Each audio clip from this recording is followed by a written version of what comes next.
मंगल भवन अमंगल हारी, द्रवहु सुदशरथ अजिर बिहारी। नमो नमः सर्वेभ्यः। राजकीय अभिनव इंटर कॉलेज आराजी लाइन वाराणसीतः संस्कृत अध्यापकः अहं सौरभ पांडेयः भवतां सर्वेषां स्वागतं व्याहरामि। आज हम लोग कक्षा 9 के संस्कृत की पाठ्यपुस्तक के दूसरे पाठ, जिसका शीर्षक है रामस्य पितृभक्ति, के तीसरे भाग का अध्ययन करेंगे। पाठ को प्रारंभ करने से पहले आज हम लोग अपनी पूरी कक्षा की रूपरेखा पे एक बार प्रकाश डालते हैं। सबसे पहले हम लोग पूर्व की कक्षा में पढ़े गए विषय वस्तु के सारांश का पाठ करेंगे, सारांश पर प्रकाश डालेंगे। उसके बाद आज पढ़ाए जा रहे पाठ के सार के ऊपर चर्चा करेंगे। पुनः पाठ का उद्देश्य क्या है, इस पाठ को पढ़ने से आपका क्या लाभ होगा, इस पर प्रकाश डालेंगे। पुनः पाठ समाप्ति के पश्चात आज के पाठ के सारांश के ऊपर विचार करते हुए अंतिम में गृह कार्य पे परिचर्चा करेंगे। यह हो गई आज के पाठ की रूपरेखा। अब यह देखिए कि क्रम क्या रहेगा हम लोगों का और किस विधा के द्वारा हम लोग अध्ययन करेंगे। सबसे पहले शुद्ध उच्चारण के महत्व को आप सभी समझते हैं, इसीलिए प्रत्येक श्लोकों का सस्वर पाठ करेंगे। सस्वर पाठ करने के पश्चात उस श्लोक का अन्वय देखेंगे। अन्वय के उपरांत कठिन शब्दों का प्रयोग जो उस श्लोक में हुआ है उसका विश्लेषण करेंगे, उन सभी शब्दों का अर्थ देखेंगे और फिर सामान्य रूप से उस श्लोक का क्या अर्थ है इसको समझने के पश्चात अंत में एक व्याख्यात्मक दृष्टिकोण से उस श्लोक के अर्थ के ऊपर, मूल भाव के ऊपर विस्तृत चर्चा भी करेंगे, जिससे कि विषय वस्तु पूरी तरह से स्पष्ट हो जाए। आइए हम लोग अपनी कक्षा का प्रारंभ करते हैं। सबसे पहले पूर्व कक्षा में पढ़े गए पाठ्य वस्तु के ऊपर एक बार प्रकाश डालते हैं। पिछली कक्षाओं में हमने यहाँ तक पढ़ा था कि भगवान राम महल में आते ही अपने पिता की दयनीय स्थिति को देखते हैं और उन्हें प्रणाम करके माता कैकेयी को प्रणाम करते हैं और उसके बाद पिता का कारण पूछते हैं। साथ ही साथ यह प्रकट करते हैं कि अगर मुझसे कोई गलती हुई है जिसके कारण मेरे पिता की यह स्थिति हुई है तो मैं जीवित रहना नहीं चाहता हूँ। हे माता, आप मुझे बताइए कि पिता की यह स्थिति कैसे हुई। कैकेयी ने भगवान राम से कहा कि तुम इनको अत्यंत प्रिय हो, अर्थात राजा दशरथ को तुम अत्यंत प्रिय हो, इसीलिए यह तुमसे कुछ भी नहीं कह पाएंगे कि तुम ये करो या तुम वो करो। कोई भी अप्रिय बात ये तुमसे नहीं कह सकते, इनके मुख से वाणी नहीं निकल रही है। इसीलिए अगर तुम वह करने के लिए तैयार हो जाओ जो ये चाहते हैं, तब मैं तुम्हें सारी बातें बता दूंगी। अर्थात कैकेयी के मन में ये कहीं ना कहीं शक था कि भगवान राम शायद अपने पिता की बात को मानने के लिए तैयार हो ही नहीं। यद्यपि भगवान राम पुनः पुनः यह विश्वास दिलाते हैं कि पिता से बढ़कर उनके लिए कोई नहीं है, वो अपने पिता दशरथ के लिए कुछ भी कर सकते हैं।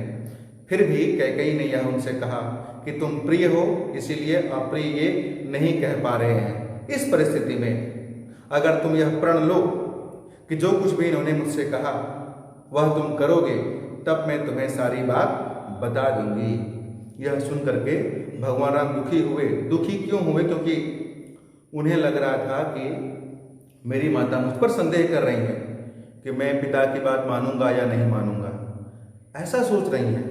यह सोच करके, यह सुन करके भगवान राम दुखी हुए और दुखी होकर के उन्होंने क्या कहा, यही हम लोग आज पढ़ेंगे कि भगवान राम ने माता कैकेयी की बातों को सुन करके क्या प्रतिक्रिया दी, पिता के प्रति भगवान राम का क्या समर्पण था, भगवान राम अपने पिता के लिए क्या क्या कर सकते थे और क्या वो सोचते हैं। ये सारी बातें आज हम लोग पढ़ेंगे। साथ ही आज ही यह भी पढ़ेंगे कि माता कैकेयी ने कौन से 2 वर राजा दशरथ से मांगे थे। वो 2 वर कौन थे वह भी आज ही पढ़ा जाएगा। ये तो हो गई आज के पाठ्य वस्तु के ऊपर चर्चा। अब एक बार हम लोग इस पाठ के उद्देश्य के ऊपर चर्चा करते हैं। इस पाठ को पढ़ने से आपका क्या लाभ होगा। पहले भी मैंने आपको बताया था कि जीवन में सामंजस्य स्थापित करने के लिए आधुनिकता एवं प्राचीनता, डेवलपमेंट के साथ कल्चर, दोनों में, कल्चर और ट्रेडिशन दोनों में सामंजस्य स्थापित करने के लिए इस तरह का पाठ पढ़ना अत्यंत आवश्यक है। हम अपने माता पिता, अपने आदरणीय, अपने पूजनीय गुरुजनों का सम्मान करना कभी न भूलें। अपने पिता को देवता तुल्य समझें। इसीलिए इस पाठ को पढ़ना आवश्यक है। भगवान राम के जीवन चरित्र से अपने पिता के प्रति समर्पण की भावना कैसे होनी चाहिए, हमें उनकी आज्ञा का पालन किस प्रकार करने चाहिए, किस हद तक हम जा सकते हैं या हमें जाना चाहिए, यह आप सभी सीखेंगे। एक श्लोक आपने पढ़ा होगा, सुना होगा, त्वमेव माता च पिता त्वमेव, त्वमेव बंधुश्च सखा त्वमेव, त्वमेव विद्या द्रविड़ं त्वमेव, त्वमेव सर्वं मम देव देव। भगवान राम के मत के अनुसार, या यूं कह लीजिए कि उनकी जो मनस्थिति है, अपने पिता को वो सब कुछ मानते हैं। त्वमेव माता च पिता त्वमेव, सब कुछ। इस प्रकार की भावना हमारे अंदर विकसित होनी चाहिए। आज है क्या ऐसा? आज वैमनस्यता, विचारों में मतभेद ज़्यादा हो गया है और एक साथ मिलकर चले पूरा परिवार, यह बहुत कम देखने को मिलता है। तो भगवान राम के जीवन चरित्र से आज के पाठ में वह इससे भी बढ़कर, जो अभी तक आपने नहीं पढ़ा, उससे भी बढ़ चढ़कर अपने पिता के प्रति समर्पण की भावना को आपके सामने रखेंगे। उसको सीखिए, उसको जीवन में अपनाइए। आइए आगे बढ़ते हैं और आज का पाठ प्रारंभ करते हैं। इस अध्याय का 15वां और आज के पाठ का पहला श्लोक देखिए। सस्वर पाठ सबसे पहले करेंगे। अहो धिन्नार्हसे देवी वक्तुं मामीदृशं वचः, अहं हि वचनाद्राज्ञः पतेयमपि पावके। इस श्लोक का अन्वय। अहो धिंग माम देवी त्वम ईदृशं वचः वक्तुं न अर्हसे, राज्ञः वचनात् ही अहम पावके अपि पतेयम। इस श्लोक के प्रयुक्त कठिन शब्दों का अर्थ देखें। धिंग अर्थात धिक्कार है, अर्हसे उचित है या योग्य है, माम मुझे, ईदृशम इस प्रकार के, ही निश्चय ही, पतेयम गिर सकता हूँ, पावके अर्थात अग्नि में। अर्थ देखें इस श्लोक का। अहो मुझे धिक्कार है, हे देवी तुम्हें मुझको इस प्रकार के वचन कहना उचित नहीं है। मैं निश्चय ही राजा अर्थात पिता की आज्ञा से अग्नि में भी गिर सकता हूँ। जब राम को अनुभव हुआ कि कैकेयी उनके वचन पालन के प्रति पूर्ण रूपेण आश्वस्त नहीं है, तब उन्होंने उसे विश्वास दिलाने के लिए कहा कि पिता की आज्ञा यदि उनके लिए प्राणघातक भी होगी, तब भी वे उसे पूर्ण करने के लिए वचनबद्ध हैं। अब इस श्लोक के अर्थ पर विस्तृत चर्चा देखिए। भगवान राम ने कहा कैकेयी की बातों को सुनकर के, धिक्कार है मेरे ऊपर। कैकेयी को नहीं कहा उन्होंने, अपने लिए कहा, धिक्कार है मेरे ऊपर। और आप माता कैकेयी ऐसा नहीं बोल सकती हैं। क्या नहीं बोल सकती हैं? राजा अगर कहे तो मैं अग्नि में भी कूद जाऊं, अर्थात प्राण की आहुति भी दे दूं। धिक्कार है अगर मैंने ऐसा सोचा भी कि मैं उनके आज्ञा का पालन नहीं करूंगा। और आप हे माता ऐसी शंका अपने मन में मत रखिए कि मैं राजा के आज्ञा का पालन करूंगा या नहीं करूंगा। अगर वो कह दें तो मैं अग्नि में भी कूद जाऊं। पिता के प्रति कैसी भक्ति थी राम के अंदर, राम के हृदय में, मन में, मस्तिष्क में, यह देखने लायक है कि आज के समय में पुत्र के अंदर पिता के प्रति ऐसी भावना होती है। सीखिए कि पिता के प्रति कैसी समर्पण की भावना होती थी और उसे अपनाने का प्रयास करिए। यह सीख मिल रही है हमें इस कथा से। भगवान राम का पिता के प्रति समर्पण की भावना कैसी थी, इसको जीवन में अपनाने की आवश्यकता है। तो भगवान राम ने यही कहा कि आप ऐसा नहीं कह सकती हैं, धिक्कार है मेरे ऊपर अगर मैंने उनकी बातों को नहीं माना। अगर वो कह दें तो मैं अग्नि में भी कूद जाऊंगा बिना सोचे। बिना एक क्षण विचार किए। आगे क्या होता है देखिए। अगला श्लोक, भक्षयेयं विषं तीक्ष्णं पतेयमपि चार्णवे नियुक्तो गुरुणा पित्रा नृपेण च हितेन च। अन्वय देखें, नृपेण गुरुणा हितेन च पितृनियुक्तः अहं तीक्ष्णं विषं भक्षयेयम् अर्णवे च अपि पतेयम्। कठिन शब्दों के अर्थ देखें। भक्षयेयम खा सकता हूँ, अर्णवे समुद्र में, नियुक्तः कहा गया, गुरुणा गुरु द्वारा, पित्रा पिता द्वारा, नृपेण राजा द्वारा, हितेन हितैषी द्वारा। अर्थ देखिए इस श्लोक का, यदि राजा, गुरु, पिता और हितैषी मुझे आदेश दें तो मैं तेज विष खा सकता हूँ और समुद्र में गिर सकता हूँ। तात्पर्य यह है कि राजा, गुरु और पिता तो श्रेष्ठ होते ही हैं, उनकी आज्ञा का पालन तो आवश्यक है ही, लेकिन राम तो उनकी आज्ञा का पालन करने के लिए भी तत्पर हैं जो उनका हित चाहते हैं। अब इस श्लोक का विस्तृत अर्थ पे एक बार चर्चा देखिए। चूंकि कैकेयी ने संदेह किया था भगवान राम पर, इसलिए बार बार वो यह सिद्ध करना चाह रहे हैं कि वह किस प्रकार की भक्ति अपने अंदर पिता के प्रति रखते हैं। आगे वो कहते हैं कि गुरु के द्वारा, राजा के द्वारा या पिता के द्वारा, और तो और छोड़िए, जो मेरे बारे में अच्छा सोचते हैं, मेरे लिए हितकर सोचते हैं, वे अगर कह दें तो मैं कठिन से कठिन विष का भी पान कर लूँगा। मैं गहरे समुद्र में भी कूदने से बिल्कुल संकोच नहीं करूँगा।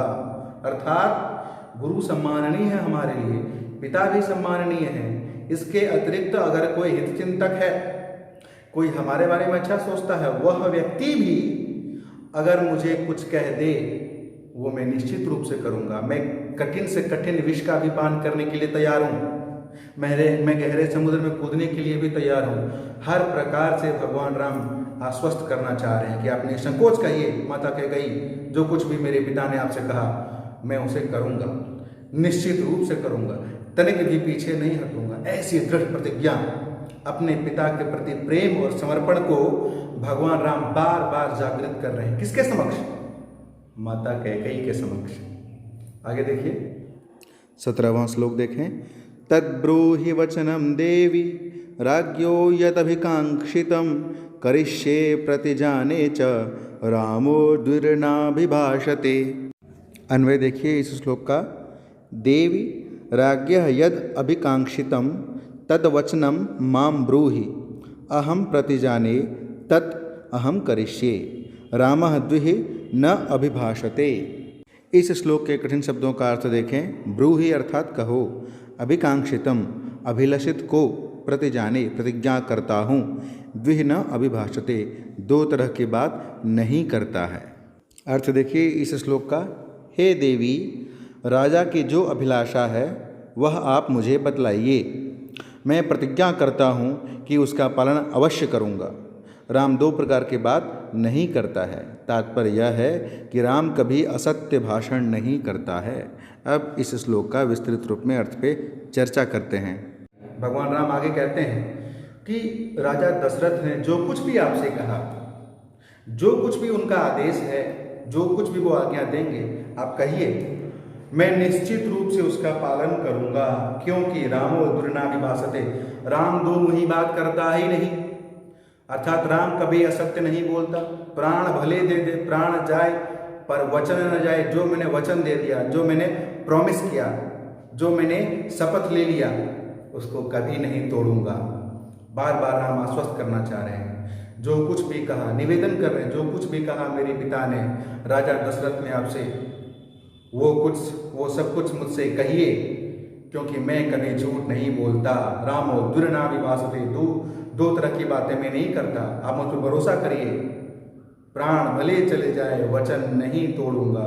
ऐसा बोल करके भगवान राम पूरी तरह से कैकेयी को आश्वस्त कर रहे हैं, बार बार आश्वस्त करने का प्रयास कर रहे हैं। अगले श्लोक देखिए 18वां श्लोक।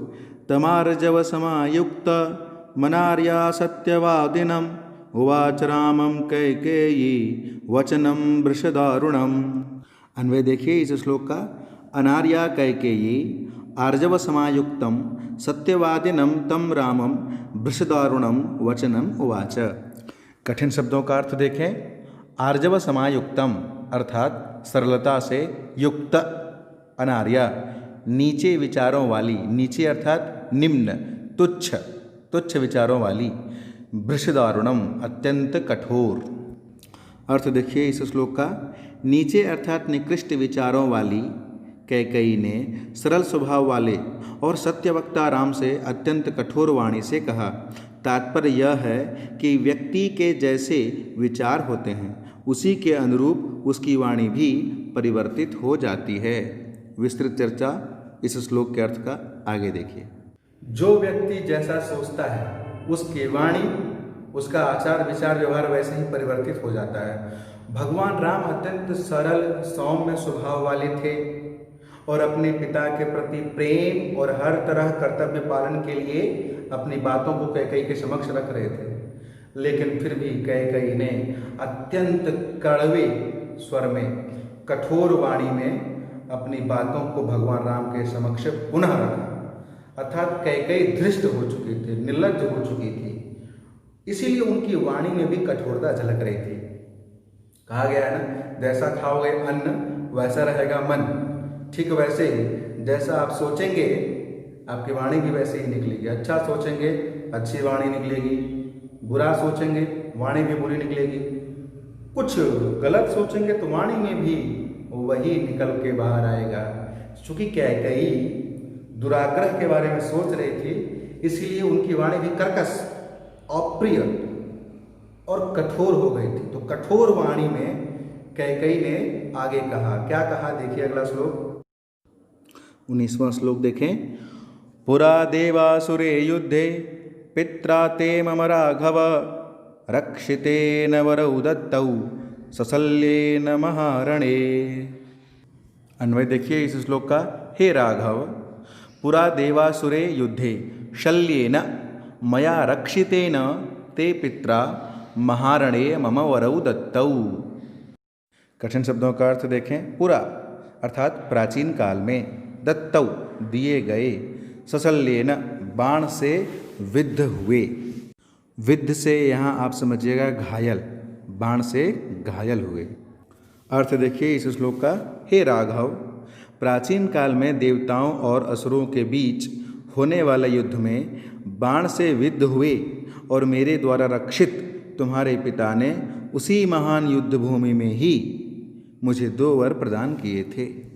अब इस श्लोक का विस्तृत अर्थ देखते हैं। अब कैकेयी मेन बात बताने जा रही है, ध्यान से सुनिएगा कि पूरा प्राचीन काल में देवताओं और असुरों के मध्य में हो रहे थे युद्ध।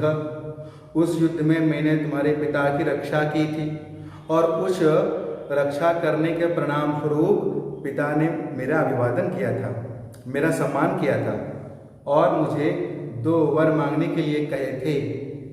और फिर मैंने उसी 2 वर को आज इनसे मांगा और उसी 2 वर मांगने के कारण आज राजा दशरथ की यह स्थिति हुई है। अर्थात पूरी घटना को कैकेयी बताती हैं कि 2 वर की पीछे कहानी क्या है।